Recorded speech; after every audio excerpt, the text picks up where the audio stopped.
Hey, folks. So I'm doing a quick breaking news episode based on what has just happened.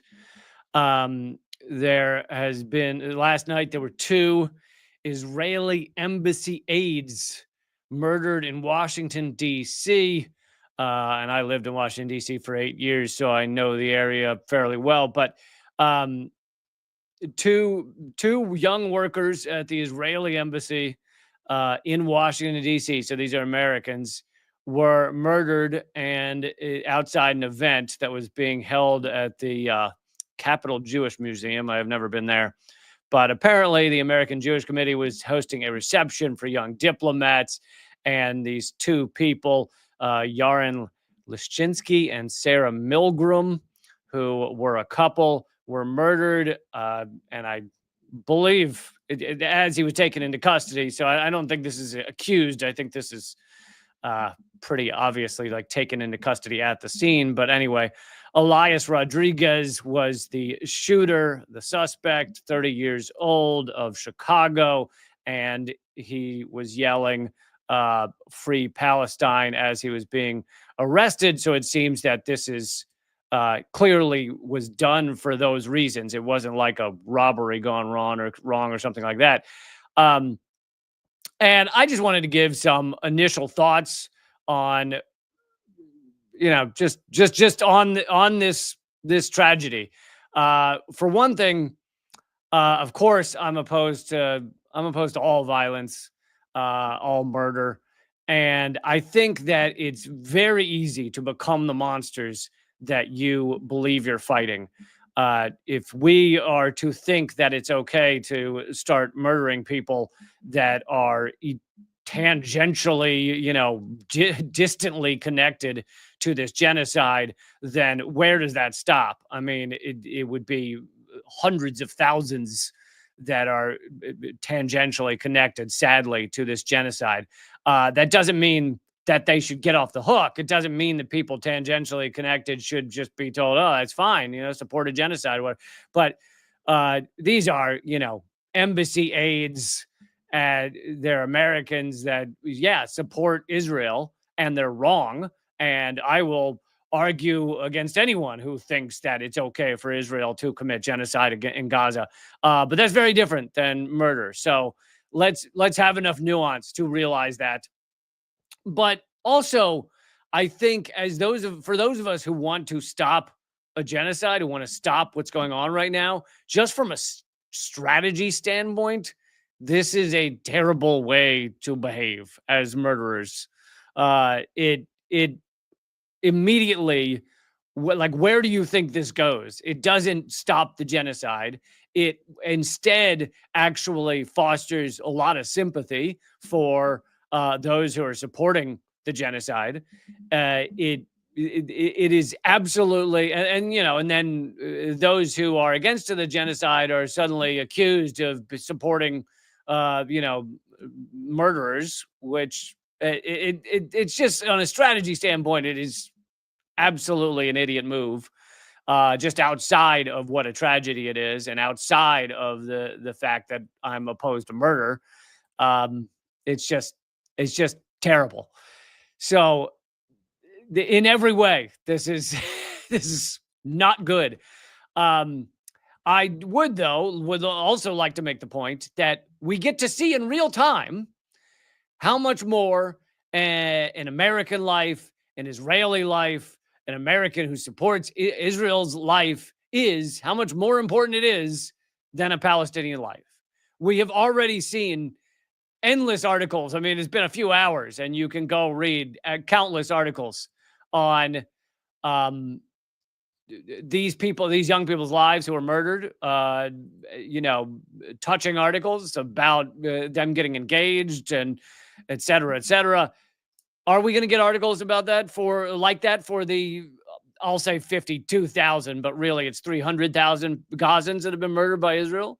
Are we going to see any kind of parity in media coverage for those who are killed in Gaza? Absolutely not. So we will get to see, and we are seeing in real time, how much more these lives are worth than the lives of those in Gaza than those who are murdered every single day in Gaza by Israel. This doesn't make it okay, and that's why I started this breaking news by saying it's not okay. But it does show how disgusting our media is, how disgusting media around the world is. And, outside of just media, just on social media, you'll see far more people talking about the lives of these two young people that were just murdered than you will of the 300,000 that have been murdered in Gaza. Honestly, how many of those, even for me, even for people like me who cover it on a day, who cover this genocide on a daily basis, how many names, specific names, do you know of those murdered in Gaza? Maybe 3. Heinrich Job, almost none out of 300,000. Maybe a couple of UN workers you might remember the names of, a couple of doctors you might remember the names of. Almost zero. Yet you know the names of these two young people that were just murdered in Washington, D.C. And this shows the difference of how much these lives mean to our societies. And so I think that is one of the bigger points we need to take away from this. Could you imagine how many newspapers it would take if we still had newspapers? Could you imagine how many pages of internet writing it would take to write an article, just one article, on every single person that has been murdered in Gaza by Israel? Just one article per person. Whereas this, this couple that was just murdered, they are getting hundreds of articles, or minimum tens of articles, dozens and dozens of articles written about them. Imagine if you had that many written for every single Gazan that was murdered.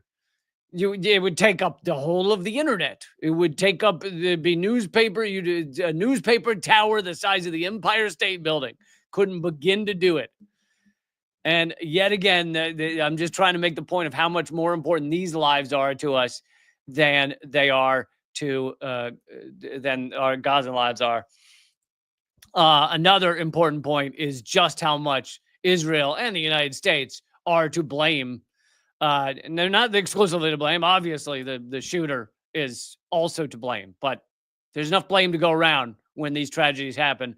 And I think you should reserve some of that blame for Israel, for what Israel's doing in Gaza right now. And that doesn't mean it's justified. There's a very big difference between those two. But 2 key points, not just the fact that Israel's committing genocide, so therefore you're going to end up with tragedies outside of just that genocide. But 2 key points about how Israel creates these tragedies. And of course, there's others that are not murder. There's other attacks against Jews around the world that are because Israel has worked very hard to make this world conflate Israeli policies with just being Jewish, or supporting Israel, being Zionist, with being Jewish. And they're 2 different things. There are millions of anti-Zionist Jews, and there are millions of Zionist non-Jews. So they're different things, and yet Israel's worked very hard to make you conflate the 2. And that's how you end up with people doing harm and attacking. And I'm not talking about this example because these 2 worked in the Israeli embassy, but I just mean the attacks on Jews that to some degree are happening around the world, not nearly what some people claim, but it's because people conflate the 2. They think that all Jews support Israel. That's not true. They think that all Jews are Israel. That's not true. They think that Israel speaks for all Jews. That's not true. And so Israel's worked very hard for you to conflate those so that they can accuse anyone who criticizes Israel of being anti-Semitic. They want you to conflate those 2. And we have to fight very hard to understand the world outside of this garbage propaganda that's being put forward by Israel. Another reason Israel deserves some of the blame is because when you commit murder on a daily basis of clearly 100% innocent people, children, women, men that have nothing whatsoever to do with October 7th or to do with any harm that has come to you, when you commit those murders on a daily basis and act like it is just walking down the street, it's just your daily day to day. It's just you're just it's taking out the trash. It's delivering the mail. It's an average activity. That attitude, that sentiment, that desensitization, it spreads. It spreads to others. We have live streamed a genocide for 18 months, and you don't think that desensitizes people? You don't think that makes people, some, I'm not saying all, but some, think that murder is not a big deal? That killing's just, oh yeah, it's just something you do to quote unquote defend yourself or stand up for your belief. Like, and I'm not saying a large percentage of the population has gotten to that point, but there's a small percentage. And it's like to create that level of desensitization, to just tell us, oh yeah, we're live streaming. You could turn on your phone right now and watch a 2-year-old dying in Gaza, and then switch the channel to Israel's statement on what they're doing, and they're going to tell you it's fine. And literally, there's debates on Israeli television, some of which I've shown you, of them saying no baby is innocent, no infant is innocent, no child is innocent in Gaza.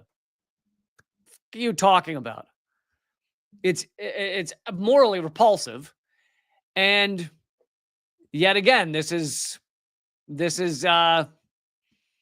why I say you got to be careful not to become the monsters you claim to be fighting. And I'm not the first to say that. That's a well-known quote. I'm not sure who was the first, but don't become the monsters that you're trying to fight against. And yeah, it's also there's also I imagine there's some people that are going to say, oh, this is has some similarities to Luigi Mangione, but there are a lot of differences. For one, Luigi Mangione was not arrested on the scene, so there's the accused aspect of it, but also there is the fact that that Brian Thompson was the head of that health insurance agency, as opposed to these embassy workers. But all of that being said, even with all those differences, I also don't think we should just be assassinating anyone. It doesn't generally help your cause. We need to change. We need a revolution of the mind. If you were to remove, and I'm not talking about assassinate, but if you were to remove, let's say, arrest or or just vote out or whatever in a recount, revote, take Donald Trump out of office or take Joe Biden out of office, it would not stop the genocide. As we've seen with Trump replacing Biden, you have to have a revolution of the mind. You have to have a re-education where people understand that this is not the right way to set up a world with supporting genocide. You have to have a lot of changes. Whereas you just, has United Healthcare really changed their ways? No. Their business model is built on exploiting people who are suffering, and that's not going to change because one CEO is gone. So I think just from you can look at this from a lot of different angles, and one of them you can look at is from a strategy angle, and it's just a terrible strategy as well to try and create the change that you want to see. But anyway, I wanted to do, I don't normally live stream on Thursdays, although there's an Unredacted tonight coming up at 7 p.m. Eastern. But I wanted to do this breaking news to cover this story because I knew part of the reason was just to give them thoughts, but part of the reason is because I know it's going to be, the media is going to run wild with this, and they're going to use it to create sympathy for Israel, sympathy for Israel's genocide. They're going to use it to go after pro-Palestine protesters who have absolutely nothing to do with these embassy workers that were murdered. And that's how our media is going to use it. They're also going to show you in real time how much more a life is worth when it's not a Gazan life. Anyway, I think that's most of my initial thoughts. I obviously don't. Maybe we'll get more information that I don't know could change some of the what we believe happened. But get that information in the coming hours or days. But from what we've seen so far, initial thoughts. Okay, so I will, for another live stream, I will see you tomorrow, and I'm sure we'll talk again about a little bit about this, but also about so much more, such as, speaking of so much more, Israel opened fire at a group of international diplomats, not journalists. They're killing journalists every day, but diplomats in the West Bank, and claimed it was warning shots. But of course, why are you firing warning shots at diplomats either? But warning shots are still shots. You're still firing at diplomats who had to run for cover, who are being shot at in the West Bank. We'll be covering that tomorrow as well at 3 p.m. Eastern, noon Pacific. Also, Unredacted episode, new episode of Unredacted Tonight comes out this evening, 7 p.m. Eastern, 4 p.m. Pacific, right at YouTube. The best way to get there is leecamp.com/unredacted. We'll take you straight there. And yeah, so I'll see you for that at 7 p.m. Eastern. And keep fighting.